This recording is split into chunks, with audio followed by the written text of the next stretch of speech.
Yeah. All right, three, two, one. Hi, this is William Ramsey. Welcome to William Ramsey Investigates. On tonight's show, our returning guest, a very special guest. His name is Jasun Horsley. He has the website Auticulture and podcast. I was on his podcast a while back, but we've done 4 interviews discussing his books. The first interview was Dark Oasis about John DeRuyter in Canada. The next was Prisoner Infinity. And our most recent interview is Vice of Kings, which covered a lot of material that I knew about Crowley. But tonight we're going to talk about a book that was published in 2015, January 30th, 2015, the title of which is Seen and Not Seen, Confessions of a Movie Autist. And the information in there covers Jason's interest in films, and he covers a lot of subjects from his perspective. So we're just going to talk about that. And Jasun Horsley, are you there?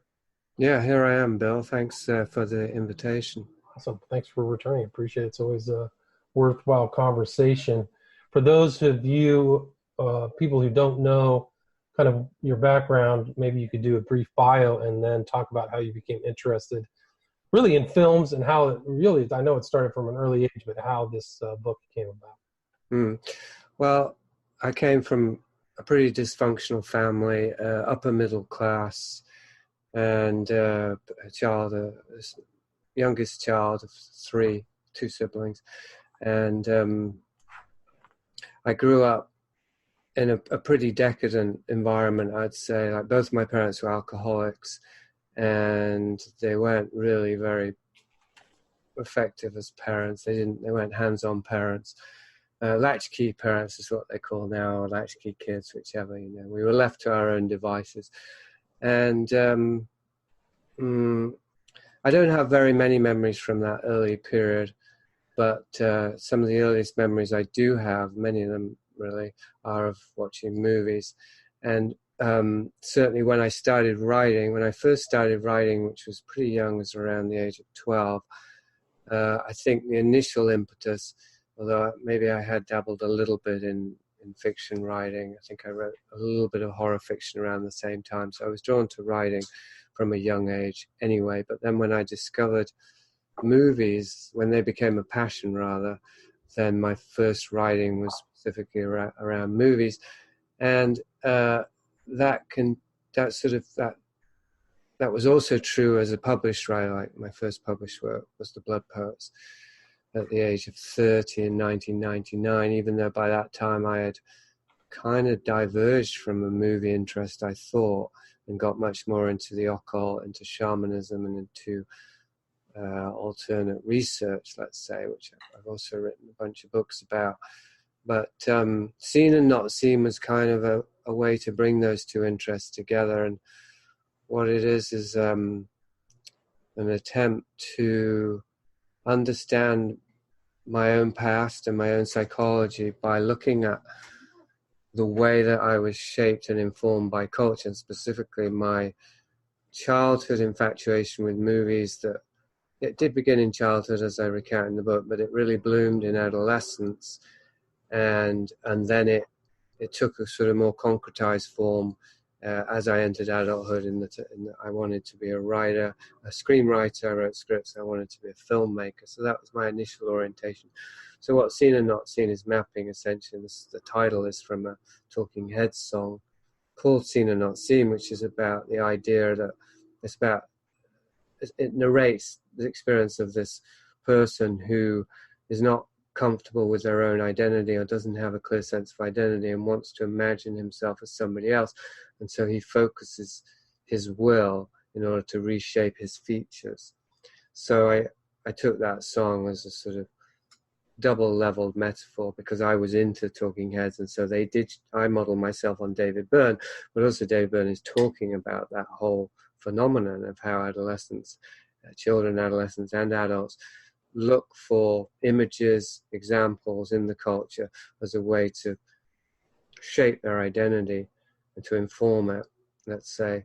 So that's what I do with Seen and Not Seen. I try and map what was going on there that was started very unconsciously and then became a little bit conscious.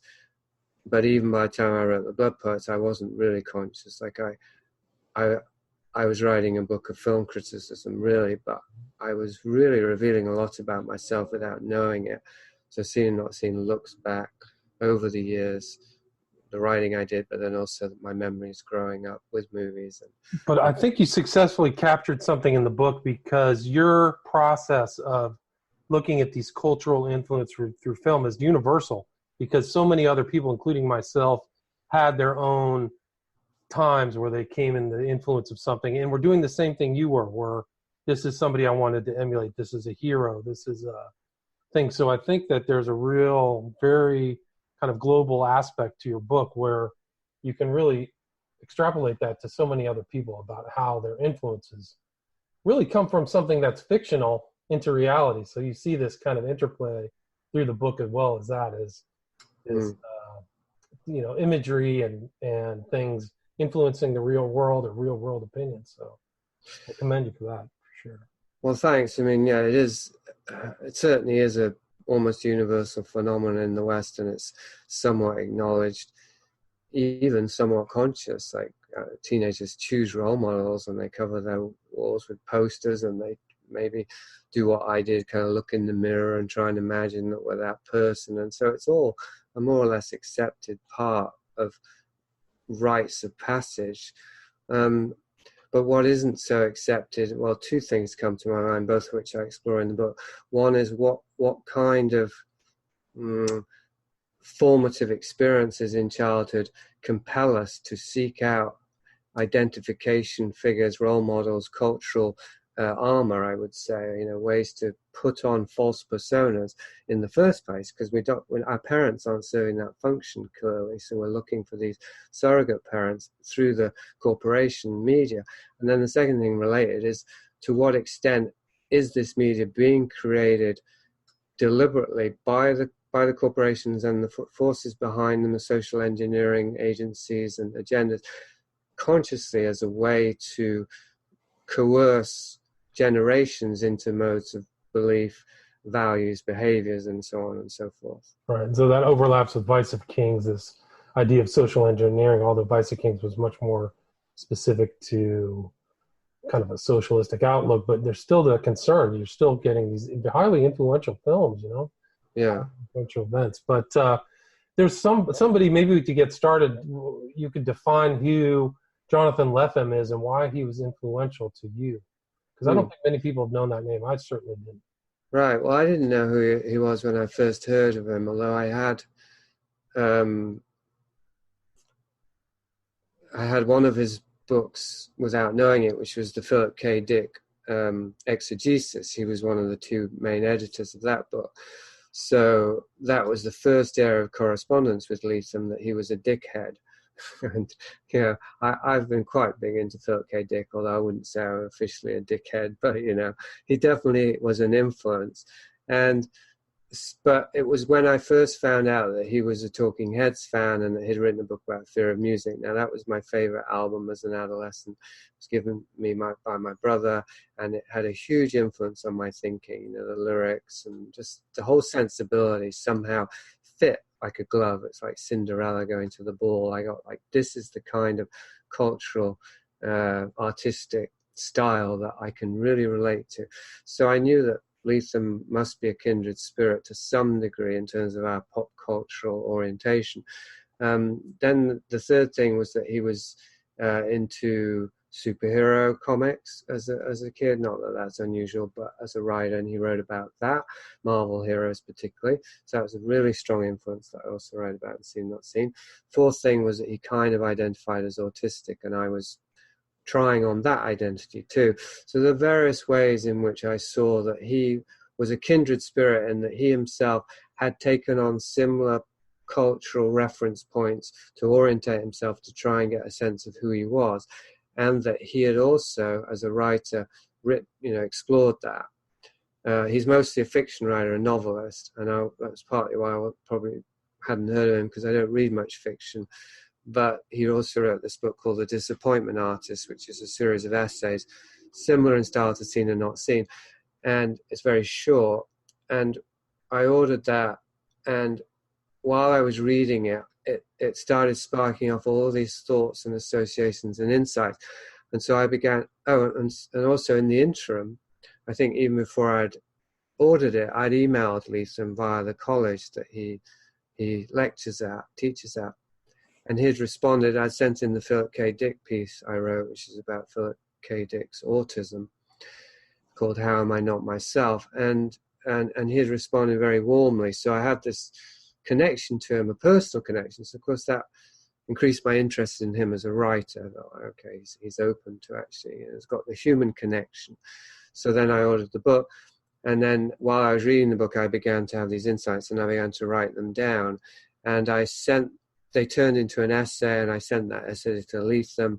And then I felt I was still discovering things while reading the book. So another essay, and after 2 or 3 installments, I realized I had a book in the works. So that's how Seen and Not Seen, that was the genesis, and that's why Leeson became a central character in it, because essentially he inspired it, and it was written in a way. The whole thing was written as a dialogue with him, because I kept sending him the chapters as it was proceeding. But as you know, certain chapters are actually about his work.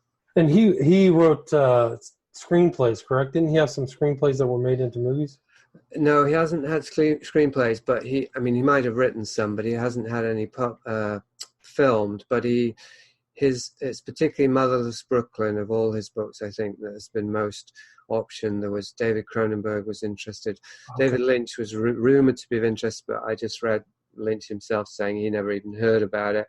But it's now been made by Edward Norton. So that particular book was picked up by Hollywood. And I mean, Leeson was a minor literary celebrity for a period, although not so much that you or I might have heard of him, not like Norman Mailer back in the day, but certainly he's enjoyed some degree of success as a writer. And of course that was very central to what I was experiencing while I was writing Seen Not Seen, was the feeling, and I write about that too, that here was somebody who I felt affinity with, who had achieved the kind of success as a writer that had always been denied me.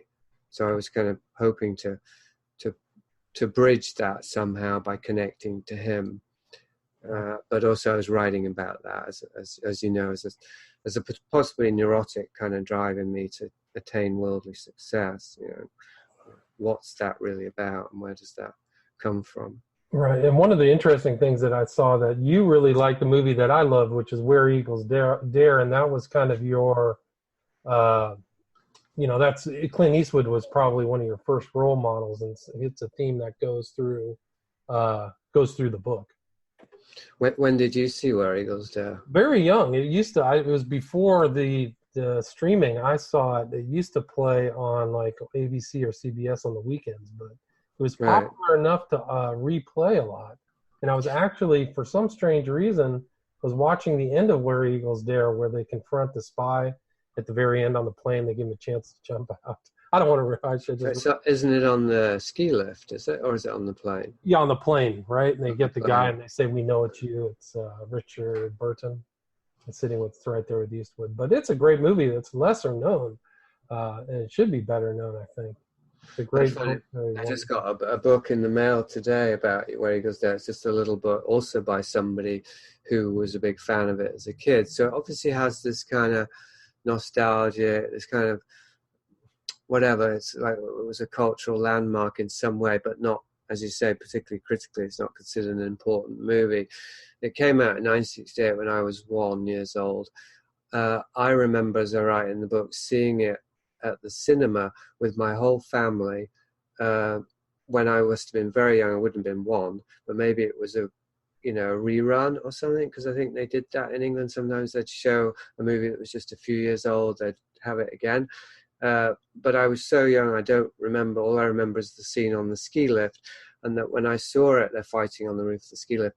And when I saw it again at 12, at this turning point, with my brother, I recognized the imagery on the ski lift. So I'm like, wait, I remember seeing this at the cinema, which, as I write, would make it the first movie I remember seeing at the cinema, and the only movie I remember seeing at the cinema with my whole family, because my father left when I was 6. So, and I point out this weird synchronicity that the title Where Eagles Dare spells W-E-D, which is wed.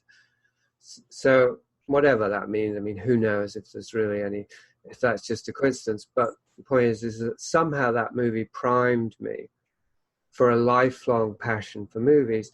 And this brings back to my previous point about why we seek identity through pop culture, that I grew up in a dysfunctional family. It was fragmented. There wasn't unity there. Sorry, go ahead. I'm sorry. And because of that,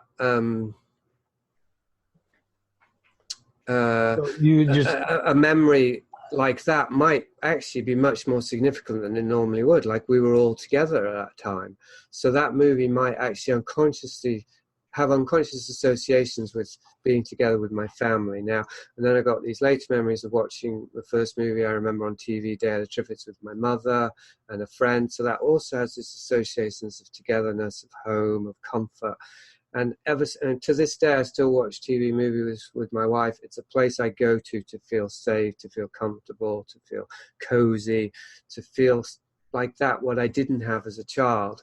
So that's very central to why we latch on to movies or whatever it is in pop culture, as a way to feel secure, to shape an identity that makes us feel good about ourselves. It's inseparable, I think, from the circumstances and how traumatic or how fraught they were in which we were first introduced to that pop culture, and it provided an escape, but also a kind of added element within the fractious family life that made it better somehow. Right. And that was kind of Where Eagles Dare really is kind of the Eastwood mode, where he's just casually blowing people away. Yeah. That's all he does in that movie. He barely has got a submachine gun and just blows people away constantly, right? Yeah. I know, but that wasn't consciously what I responded to. Like I said in the book, I think I didn't recognize Eastwood for the first. I mean, couldn't tell who was who for the first half because I was young, you know. So I was like, which one's Rich Burton, which one's Clint Eastwood? Somehow I wanted to know, and eventually I got it. And when I got it, I really got it. And I was just, by the end of that movie, I was like, I had to see everything Clint Eastwood ever done. I became obsessed with him, in love with him, enamored. What is that? You know, how does one account for it? I don't really know. Presumably it had something to do with how powerful he was, you know, as a killer. But I don't have that conscious association. All I have is association with his face, his voice, his coolness, right? It wasn't so much his toughness or his violence, but how cool he was. But presumably they're also associated. Yeah, he has that same look on his face when he's blowing people away. He never looks nervous. He's not sweating. Yeah. And I think that's kind of a similar thing. Maybe he's grimacing, but that's kind of the Eastwood model, I think, going on through. But that's a theme that goes through the book of your book is cinematic violence, the interesting elements of it, the satisfaction of watching cinematic violence, which is probably why violent movies are often very successful, is people like watching the violence that isn't fully real. Whether it influences them in the real world is another open question. But that's funny. I was just reading today, an Alan Moore interview because I'm writing about superhero violence now. It's so popular today. And he got some flack for depictions of rape and sexual violence in his writing. And he made the point that, I do include that, but it's part of reality. And it's actually much more common than murder. And yet in our culture, we have constant, endless images of murder, violence, people being shot and blown up. And nobody really questions it. I mean, there's a general sort of questioning about violence in the movies, whatever. But generally speaking, nobody's saying you shouldn't depict murder on the screen the way they're now saying that you shouldn't depict rape. And it's interesting, now we're talking about seen, not seen, because of course I get into both these things in the book. I get into how the appeal of Clint Eastwood style violence, how strong it was for me, you know, how much I identified with it and why, you know, every sort of adolescent who feels insecure, and in my case I was bullied by my older brother, wants to be tough and cool and be able to handle a situation. So there's a kind of an appeal of violence that is inseparable from that desperate need to have a safe sense of identity. But I also write about how I got into violent rape imagery, and I knew that was wrong. it never occurred to me that identifying with Clint Eastwood might be inappropriate, let's say, because I don't mean morally wrong when I say wrong. I mean, it doesn't have to be a moral question. It can be a psychological one, as in it's not healthy. Clearly, I knew it couldn't be healthy for me to be watching imagery of women being raped and being turned on by that. I knew that something must be wrong with me, and explore that in the book and why. But I didn't realize until decades later that there was also something wrong with me that led me to want to identify with Clint Eastwood in the first place. Well, it's interesting you bring that up, because Clint Eastwood's role with women, if you look at his whole oeuvre, all the work, Play Misty for Me, these other ones, the women are dangerous. They're lethal, right?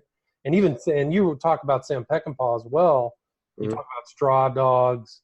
Peckinpah had the same thing. If you watch the end of the Wild Bunch, Bill Holden, I can't remember his character's name, but he's betrayed by the woman in the mirror, remember? He gets shot by a woman. By a woman, right. And so you see these themes that are consistent, where the man is this very strong, or the male subjects are strong and steady, but the women are, banshees, they're Jezebels, so right. Depiction of Straw Dogs probably has one of the most brutal rape scenes that people were freaked out about. And then you mentioned Pauline Kael's mentioned about that, which you can get into later, but there is a correlation between these directors. I mean, Clint Eastwood eventually would direct, and the kind of woman as a negative aspect, or a negative force. Yeah, and I think, I don't get into specifics of what you're saying there in the book, but I do get into the correlation between what it was about that violence against women that excited me, and my own psychological dysfunction in terms of growing up with a mother who was drunken, who was half crazy some of the time, who was verbally abusive. I don't want to put it too strongly, but she was scary. I was frightened of my mother growing up. Not the whole time. She was very loving as well. But that can make it even harder, because I didn't know which face I was going to get, the Gorgon or the mother. So anyway, so I had all this anxiety, tension, fear, rage about my mother from a pre-conscious age growing up, and nowhere to direct it. And so logically, it came out in this, the appeal of violence against women. Like if I had this repressed anger against my mother, it's like I would internalize this violence and I couldn't own it. And then when I saw the images, they somehow provided relief, because that's like, oh, that's actually how I feel. None of this was conscious. But I do, I wonder now how much that correlates also with the desire to be a tough man, because if I didn't have a clear sense of masculine identity, because I was all bound up with fear and love with my mother, I couldn't really develop my masculinity in a healthy way. My father wasn't even there. Then, of course, I identified with these overly masculine figures who probably were also psychologically dysfunctional in their way for similar reasons. Hence, Clint Eastwood, Peckinpah, whoever, they probably also had these mother issues, right? And that Clint Eastwood clearly has issues with some interesting issues with women. He mentioned Sandra Locke and all this. He has some very peculiar stuff has happened with him. So, yeah. But let's go back to like when you were in your youth, like you used to watch the Hammer films, and we didn't really get that many of those in the U.S. Maybe got a few, but you would travel to London from northern England to go watch these movies back in the day before DVDs. Wasn't Hammer. I mean, Hammer I was into because my brother was into them, and they were on TV. That was Christopher Lee and Peter Cushing, these kind of movies. So that was the British wave of horror and bloody full-color horror that started in the late 50s. So yeah, that was something we kind of grew up with as being part of our culture. By the time I was traveling up to London from Yorkshire to see movies, initially I would go to buy comic books. So there's a kind of clear transition there from the fascination with superhero comics to violent movies. Even though I carried on reading comics, and we see that in the culture today. You know, the movie industry revolves around superhero movies, so there clearly is some sort of very close relationship between these two genres, if you will. But yeah, I specifically went up to try and see, you know, revivals of Clint Eastwood movies I wouldn't be able to see on TV. It was before the days of video, just at the start. And horror movies. I remember going to see Texas Chainsaw Massacre in those days. And yeah, it was like a pilgrimage. It was like, you know, the hero's journey. And that was where you saw one of the more influential films for you, which was Taxi Driver, correct? That's right, yeah. I saw that. I must have been about 14. I saw that in a double bill with Midnight Express. And I'd heard about it from my brother. This would have been, in about the late 70s, so early 80s. So it's only been out a few years, actually, at that point. And I mean, what about that film was so resonant with you? Well, I think it took time. Like, that's one of those movies, like many of the movies I write about and seen, not seen, well, some of them anyway, like particularly Clint Eastwood movies, they don't really hold much interest for me now, except in terms of understanding myself better. Whereas Taxi Driver, insofar as I still have strong feelings about movies and a kind of allegiance, let's say, to movies, Taxi Driver is still up there, you know, in my top movies.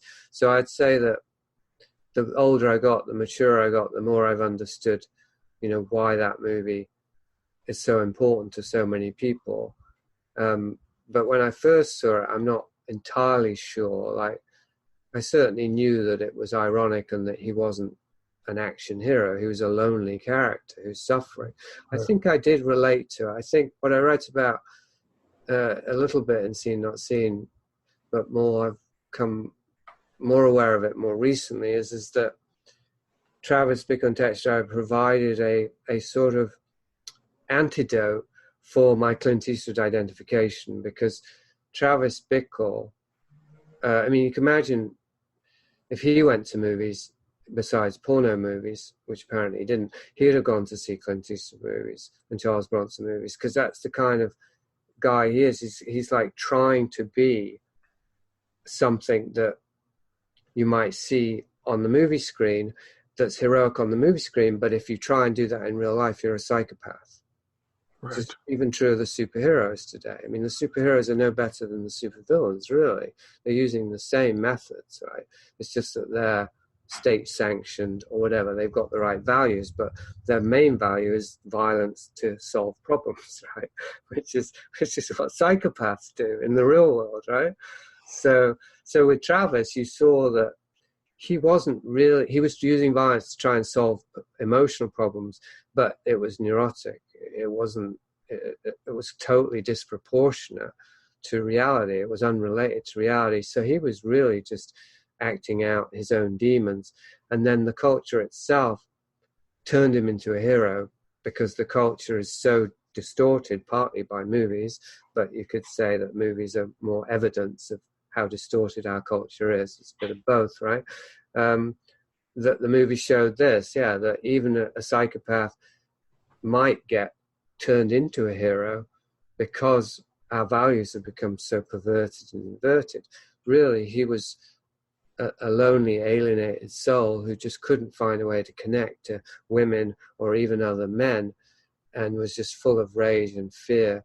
And so he just blew up one day. And I related to that, again, without really fully understanding why. But I think it balanced out my identification with Clint Eastwood, because I also identify with Travis Bickle, right? But I didn't want to be Travis Bickle, you know. I didn't think I'm going to be a taxi driver when I grow up, the way I thought I'm going to be a cop when I grow up. Right. I mean, I don't think that certain parts of him aren't heroic. I mean, he was trying to kill a politician, right? Before he rescues.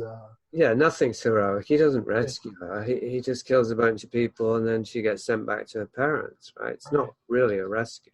No, it really isn't. So, yeah, it's not, it doesn't really leave you at like this what was the word you used in the book? This, it doesn't get summed up all perfectly like most other films really like that. I think that's the first time in your book that you mentioned Pauline Kael, and that seems to be another influence. A lot of people may not know Pauline Kael very well, but can you talk about her? Yeah, I just published the 2 pieces from Seen Not Seen on Kael at Cinephilia and Beyond. It's their website anyway. There's links at my blog, so if people are interested, they read about Kael there. She's the film critic for The New Yorker in the 1960s, 70s, and 80s, and she her reviews were published in a bunch of books over the years, and I came across her books when I was about 14 or maybe even 13, so right at the beginning of my movie passion, and I stole them from the library, the ones I could find, and the whole library, and I read them. I read all the movies that I'd seen, and even probably ones I wanted to see. And she liked violence in movies. I mean, she liked violent movies sometimes. She wasn't against violence at all. She loved Brian De Palma, for example, and Martin Scorsese. But she hated Clint Eastwood, and she was very critical of the Dirty Harry films. So one of the reasons I included her in the book was she was also providing an antidote, if you will. She was giving me a more nuanced awareness about the kind of toxic culture that I was imbibing, that enjoyable and exciting and inspiring as it was, and I'm not going to disown or deny that. Like, there is something about those movies, just like the comic books, that really does appeal to us in a very visceral way, and it's not all bad, but it's basically a fantasy, and it doesn't correspond with reality. Dirty Harry doesn't correspond with reality any more than Spider-Man does. They're just fantasies, and they're revenge fantasies to a large extent. Certainly Dirty Harry is, maybe not Spider-Man to the same degree, but still, you got this adolescent being bullied, and then he gets to be a superhero, and then maybe it doesn't take revenge, but there's a kind of, now I'm a somebody thing. Right. I think Kael was probably the most influential film critic of those eras, 60s to the 80s. Wouldn't you say so? I would say of any time. I mean, obviously it's a short period of time. It's only 100 years. There are a couple of other critics like Philip Hickey, or who are maybe considered, Manny Farber, who are considered, great or what have you. But Pauline Kael was, I think, influence is something you can kind of measure almost, and I'd say that she was definitely the most influential. And she certainly influenced me, I guess is my point. And she influenced me in more than just the way I'm saying it in terms of my view of movies, but she also influenced me in that the first book I published was dedicated to her, and it was written as an attempt to do what she did, literally. I just thought, when I was in my late 20s, reading Kael yet again, I just thought, this is so great. I could do this, though, because I know enough about movies, so I'm going to do what she did. And I basically copied her. I mean, I didn't copy her, but I used her as a model. Right, and she reached out to you. Didn't she write a blurb for your book? I had the Blood Poet sent to her when they came out, and then with a letter, I think I wrote to her personally, and then she wrote back.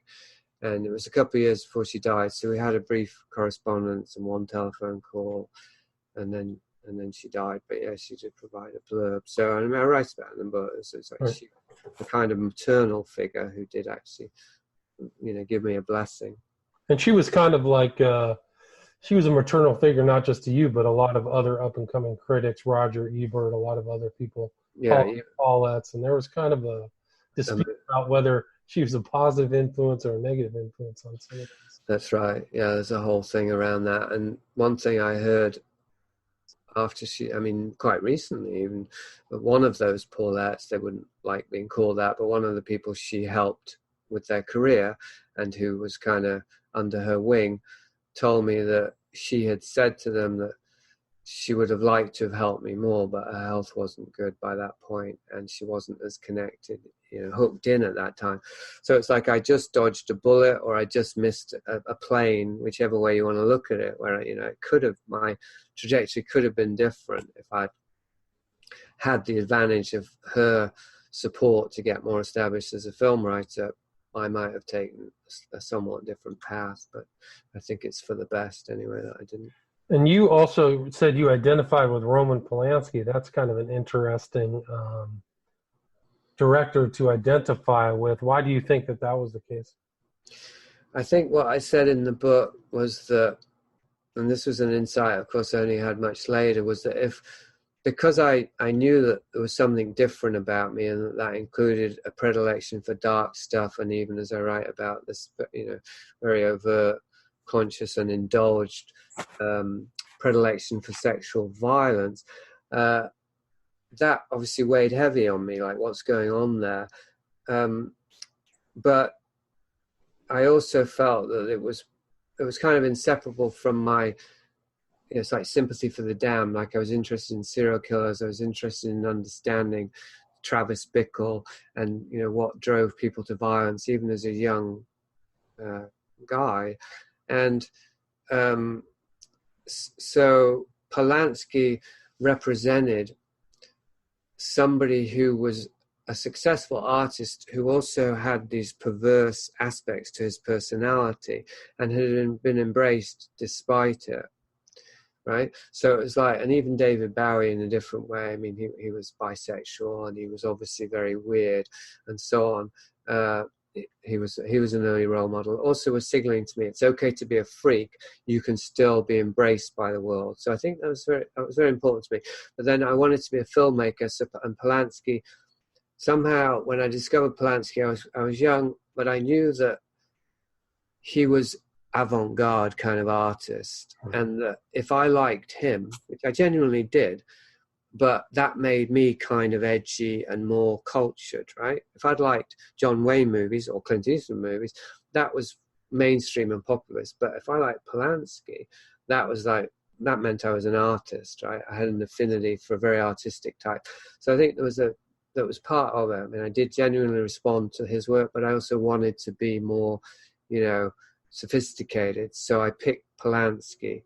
And I remember, this probably interest you in the sort of larger subject matter that we both explore in terms of the perversity of our culture and how it's become more and more visible. I remember during that time, I was about 14, I remember I used to think, and I used to imagine in a speech, I would say, if somebody in an interview, somebody asked me about Polanski and how he'd been charged with rape of a minor, I would say, I couldn't care less if Polanski fucks sheep because of how great the movies he makes are. And this was the thought I had when I was about 14. Like I imagined myself saying that in an interview. That was my moral position, right? It didn't matter. I think Polanski was actually found guilty. He just skipped sentencing. So. Yeah, he was found guilty, right? And he drugged this girl, and she was 13. And really, I mean, it's pretty hard to justify what Polanski did and say, well, those were the times and all the rest of it. But people are doing that even today in the Me Too thing, right?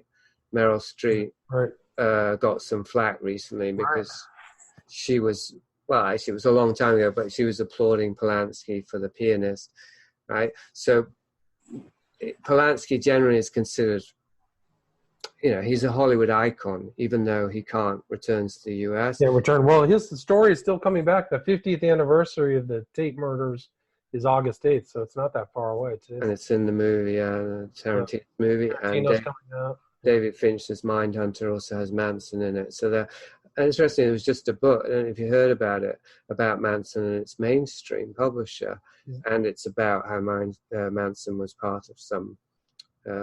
Would it be called Chaos? Yeah, that one. Yeah, I just interviewed that guy. You can look it up on my channel or podcast. His name is Tom O'Neill. It's actually really good. The 10th chapter on mind control is an incredible piece of parapolitics because he actually dug around in Julian West's files at UCLA and found out that the MK Ultra people lied to the American people about everything and were able to successfully implant actions into a subject and then have that subject forget that he had been implanted. So they lied about that, and he was actually taking directions and money from Gottlieb, who was the known adjutant the head of the CIA, was involved for MK Ultra. It's an incredible. Manson was. Well, Oh, I think really what it was. So there were two operations. One was the CIA operation of COINTELPRO, which was discovered by the Weathermen. But there was another CIA operation called Chaos, which was similar to COINTELPRO.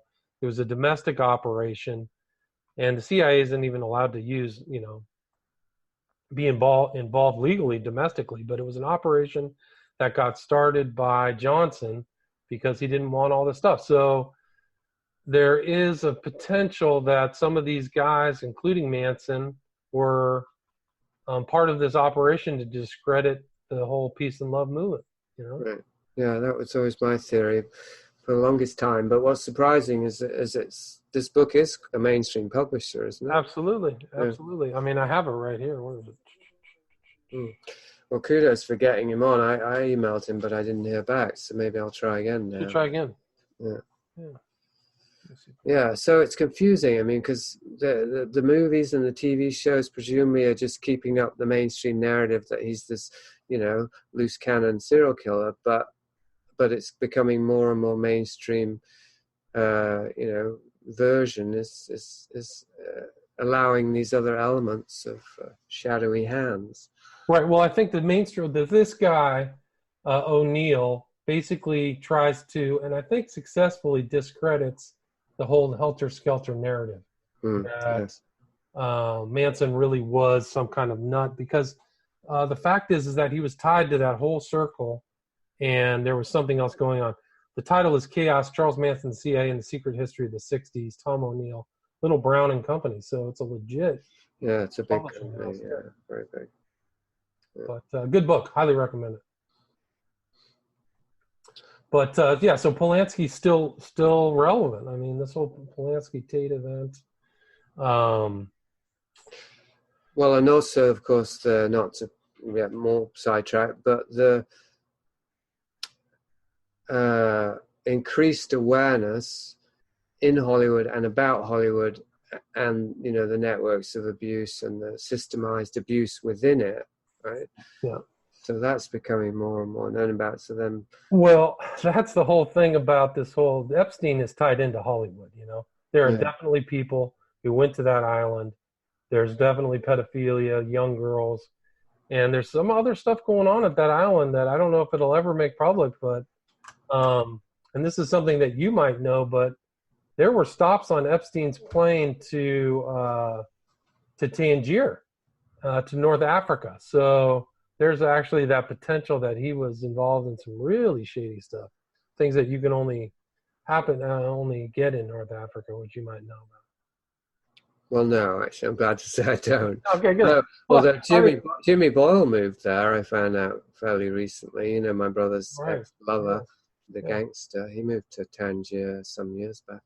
It's probably a good idea. You can get away from any prying eyes. One of the interesting things in your book, other than Pauline Kael, you write a lot about Kael, but there was some stuff in here that a movie that you really like, Blue Velvet, as a influential film. Yeah, that was definitely the movie of all movies that most fully obsessed me when I was 20, when I saw it. And again, it's Frank Booth, the sympathy for the psycho. It's that whole thing. And I identify with Frank Booth, and I felt sorry for him. And so it was a way to develop compassion for myself. And I do think, there is, despite all of the deep background, which I eventually get into a little bit in Seen Not Seen, of the pop culture of the movies and all the rest of it, that these things are ideological delivery devices and all the rest of it. Despite all that, it's only possible if the industry, so to speak, which I think is kind of an intelligence community / industry, I'd say, about Hollywood, really, if it allows real artists to achieve success within it, because they need real artworks. Otherwise, the whole thing collapses, right? Right. And that would even include allowing these artists to make, they have this thing about one for themselves, one for the studios. Well, maybe it's one for themselves and one for the intelligence community, because the studios are really fronts. But whichever, it's not just about keeping the artists happy. It's also about keeping the public believing in the dream factory. If all the dreams were obviously propaganda and ideologically, constructed and all the rest of it, they'd basically be crap movies as well. Right. You can't have both. So, well, you can sort of have a bit of both, but if you have, at least sometimes really good movies come out that might actually have a benevolent effect, then that keeps the whole thing seeming legit, right? So I'd say with something like Blue Velvet, that David Lynch did do something genuinely visionary with that work, and that he was working out and exploring his own demons, and I did respond to that.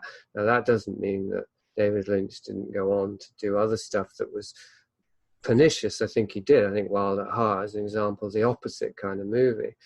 And that's weird because they're back to back. One followed the other. The Twin Peaks was in the middle. The Twin Peaks I don't have any regard for either. But, right, so it's... Or Kubrick. I was surprised to see you weren't a Kubrick fan. Really? Yeah, I think that most people, that's just a standard, kind of a standard set. If you are kind of an intellectual movie analyzer, I think Kubrick is there. Well, Kale hated Kubrick, so that might have been part of it. I mean, she hated his movies. Under what pretext? Why? That they were pretentious, that they lacked humanity, they lacked emotional depth or resonance. They lacked originality. She trashed 2001 as just a rip-off, kind of totally unoriginal. Pretty amazing when you read back her review of that film. On a number of different points, many of which I would agree with, that he was a self-important artist, which I think is partly true. I think he was more than that too.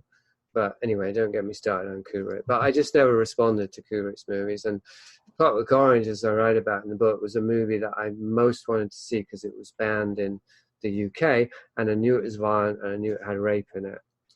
And it was banned in the UK, in my opinion, because it was effective, and Kubrick didn't want to get too close to it. The movie was about MK Ultra, but it was also by MK Ultra. Like it was an instrument of MK Ultra. What film is that again? A Clockwork Orange. Oh, gotcha. Right? I mean, based on the evidence and based on having seen it, it's a very manipulative movie, and it caused copycat crimes in Britain, which is why Kubrick had it withdrawn. Right, so anyway, the Ludovic method or whatever. Yeah. Yeah. So. Yeah, and Anthony Burgess. I write about this in Prisoner of Infinity, not in Seen Not Seen. Anthony Burgess was a British intelligence agent, and Clockwork Orange was written in collaboration with British intelligence. I wasn't aware of that. No, I didn't know that. Unless it was American intelligence, I forget now. I didn't even know Burgess was an intel agent. Burgess was an intel. It's in his official biography by Roger Lewis, and that portions of A Clockwork Orange are coded, were put in as code by intelligence. Wow, that's incredible. I didn't know that. Yeah. Well, it wouldn't be the first one. I mean, you can see what the Manchurian Candidate was totally suppressed for 5 or 6 years, the original one. The movie was suppressed for much longer. Apparently it's Frank Sinatra who had it suppressed. Oh, really? I didn't know that. After Kennedy was assassinated, which of course was a year after it came out. Right. Anyway. Yeah. So where should we go from here? Actually, yeah, where should we? Let's talk about you going around and dropping off business cards and your scripts at David Lynch's house, Brian De Palma. I sojourn in Hollywood. There isn't much exciting to report there. Just a frustrated attempt. I had movie shaman on the cards, which probably didn't help. I was divided. Right? I wanted to be a shaman, but I also wanted to be a successful film director. Now I know that nobody in his right mind would want to be either one of those things. So, but anyway, I just published Blood Poets, and so I thought I got to get to Hollywood, and I've got to use this as a calling card. I get it to these directors, then they'll welcome my calls. Get it to Johnny Depp along with the script for Bring Me the Head of Sam Peckinpah, and so on. I was very naive back then. I mean, I would never have guessed it because I was still paranoid. I mean, I was still aware that Hollywood had a dark side, but I was naive really, compared to what I now know, which is that I don't think there are good guys in positions of power in Hollywood. I don't think there really can be. I think you're right. I mean, I think that, yeah, I don't see one. They're just all being exposed as being terrible people. So, I mean, I think they've always been there. I can't imagine somebody would want to send their kid to Hollywood to try to make it. It's just what you have to do would be horrible. The compromises and stuff. Yeah. Yeah. So, but I still believe the myth back then, and this is also what I try and bust open for myself and seen and not seen. I believe the myth that talent, rises to the surface, that, if I followed my inspiration and I stayed true to it, I would eventually attain recognition from the world. And of course, that's the very thing that lures all these people into the Hollywood trap. The obvious, we're saying, a starlet who goes there at 15 hoping to get their break and becomes a prostitute.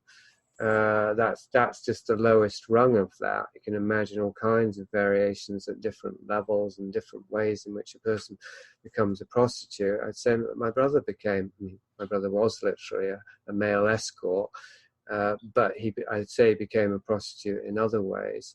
In terms of,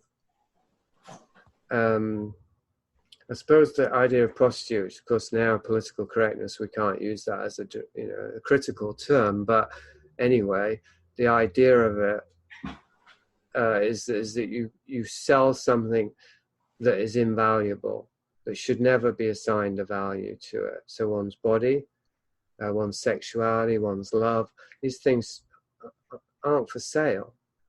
I mean, one can literally sell one's body, even to science, but there's no way to put a price tag on that. You demean yourself, you reduce yourself to an object.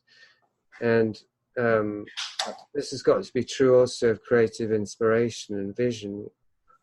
What I didn't understand back then, because so few people do, and what Seen Not Seen was my becoming conscious of, I kind of trace it in the book, was that kind of creative vision that we have within us isn't there to create commodities out of and to create a currency to gain access to Hollywood or to worldly power.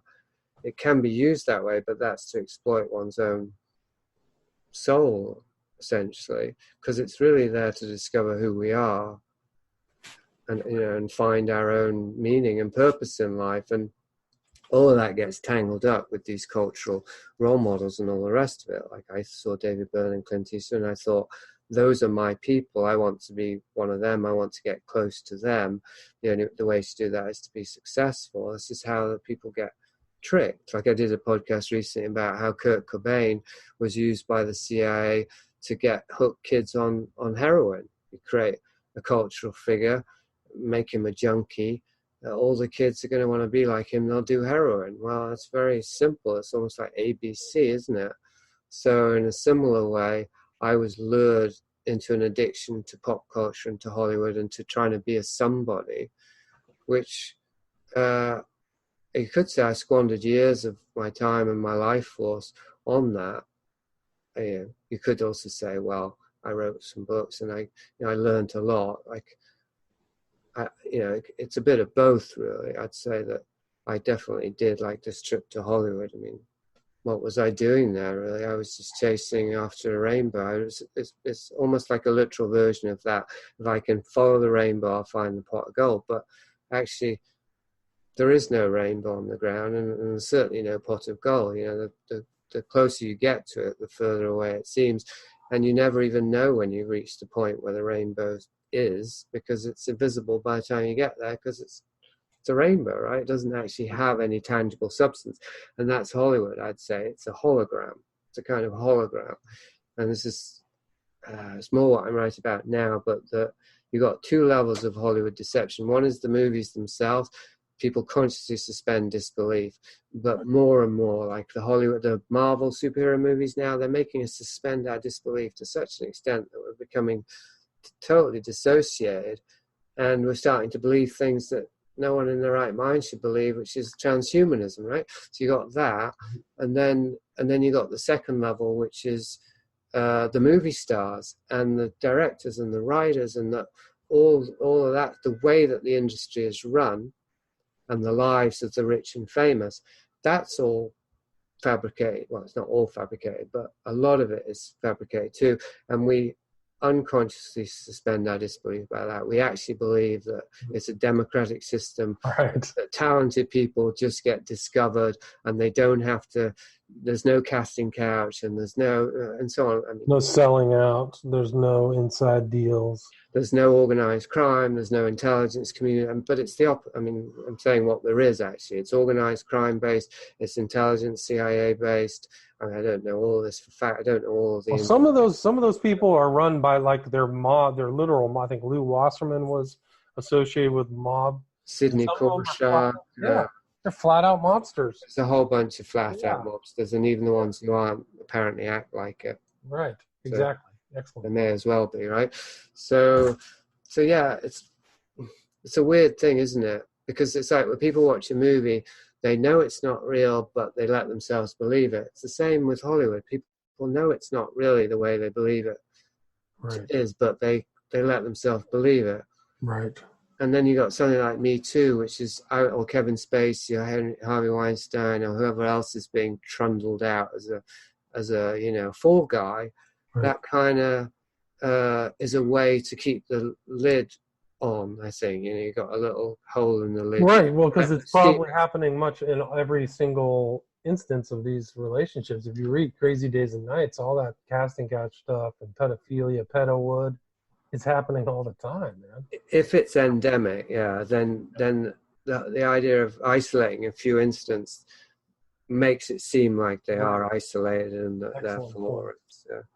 I'm going to share you a picture that was posted. There's like this underground artist here in LA, and he does his artwork. But here's one that he did today. Can you see this? Yeah, Once Upon a Time in Pedowood. Polanski, Jeffrey Epstein, Once Upon a Time in Pedowood. So they took the billboard and modified it. So is that a photo of an actual billboard, or is that just... Oh, it is? Yes. Oh, cool. Yeah, so that was just this morning, actually. So where is that billboard? I don't know. I didn't see that part of the ad, or the article, excuse me. Right, so I wonder how long it will stay up then, if that's an actual billboard. Good point. I don't know. Let's see. But yeah, Epstein goes deep in there. I think a lot of people be surprised to see how many people he knew. He actually burrowed himself into a lot of parts of the U.S. culture: politics, entertainment, science, education. He was all over the place, so he's pretty successful. Yeah, well, there's no end to it. I mean, I haven't been looking into Epstein, and I may have to for this current book, but I'm actually trying to extricate myself little by little from this research, because there is no end to it. Yeah. And at what point, I have to ask myself, at what point is it enough to see the nature of our society and our culture to really turn away and start orientating myself more and more towards what is wholesome, what is life enhanced? Because it has been useful. Like Seen Not Seen maps, I would say it serves as it's not a handbook, obviously. I don't know what you'd call that, but what I attempt to do is demonstrate or enact or show my own cultural deconditioning process. Right. Excellent. Yeah. That's a good point. So what I'm mapping there is what I'm saying I've been doing with all my books, but there it's sort of stripped more bare, because I'm talking about my own particular areas of fascination, that I grew up with. But looking over the different ways in which we've allowed our identities to be shaped by identifying with and valuing these cultural artifacts, these cultural images and all the rest of it, going back, revisiting and looking at them, and then sort of scratching the surface and seeing underneath, what's actually behind the mask, what's underneath there, that image that seems so shiny. It's a picture of Dorian Gray, isn't it? Imagine that. This beautiful face, and then you scratch it underneath, this hideous visage. That that is a necessary, I think, process for cultural deconditioning. Right, we've got to see the nature. These implants, we took them, we thought they were enhancing us, empowering us. Actually, they were infiltrating our system, and it's like mind control. It's like remote mind control. So that's the process that Seen and Not Seen maps, and I think it has been helpful to people who've read it, who've contacted me, that it's helped them. As you said, this is universal, so people can see not exact correspondences with the movies and actors, but they can find their own equivalent things and then apply that same lens and that same methodology to their own lives. They can also decondition. Right. So, I mean, we're at an hour, Jason. Is there anything else that you would like to add? I mean, that's a great summation right there. But yeah, well, I was just going to wind up with that. Hopefully that process does end at a certain point, or it becomes automatic. Like in the myths, when the heroine or the hero has to sort these seeds to find out the good ones from the bad, there's too many to sort them all, but she has to. So she just starts, even though it seems hopeless. And then, some insects come or whatever, and they take over. There's an intervention. And by the time dawn comes, it's all been done. And so I'd say that in my own life, what I began kind of consciously was seeing, not seeing, the sorting of the seeds of my own psyche to separate what was true to me and what was implanted by the false culture. At a certain point, I feel I've got to just let it go. Something else takes over and it becomes automatic. We just naturally learn to identify in our own behavior and in the culture at large what's true, and to filter out all the stuff that's toxic. So that's the process that I've really been trying to facilitate with my writing. Oh, cool. Well, it's a great book. I enjoyed reading it. Again, it's Seen and Not Seen, Confessions of a Movie Autist, published January 30th, 2015. Jasun Horsley, thank you very much. Thanks, Bill. All right, so I'm going to pause.